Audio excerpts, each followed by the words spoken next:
Hi everyone. ముందుగా హల్వా అంటే ఎంతమందికి ఇష్టమో చెప్పండి. చాలామందికి ఇష్టమున్న దానిలో వాడే ఘీ అంటే భయం చాలామందికి. కానీ నేను ఇక్కడ జస్ట్ 4 స్కూప్స్ ఘీ యూజ్ చేసి కార్న్‌ఫ్లోర్ హల్వా చేస్తున్నా.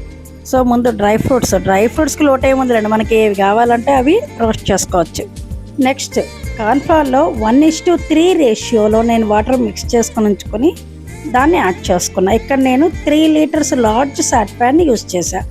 నెక్స్ట్ ఏ కప్పుతో అయితే కార్న్‌ఫ్లోర్ తీసుకున్నాను అదే కప్పుతో షుగర్ని యాడ్ చేస్తున్నాను. బేసిక్గా నేను స్వీట్స్కి జాగరీ మాత్రమే వాడతా, బట్ ఇక్కడ ఆ వైట్నెస్ కోసం, ఆ కలర్ కోసం మాత్రమే ఈరోజు షుగర్ని యూస్ చేస్తున్నాను.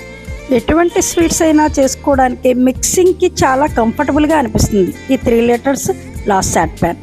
మన ప్రాబ్లం ఏంటంటే కంప్లీట్ డైట్ ప్లాన్లని, ఫుడ్ ప్లేట్ అని చాలా ప్రిపేర్ చేసుకుంటూ ఉంటాం బాడీని. బట్ ఒక్కసారి ఇటువంటి స్వీట్స్ చూశాక టెంప్ట్ అవ్వకుండా ఎలా ఉంటాం చెప్పండి. డైటు లేదు, ప్లాను లేదు. ఒక్క పీస్తో మొదలెట్టి మొత్తం కంప్లీట్ అయ్యే వరకు దాని అంతా చూడాల్సిందే. Have a great day.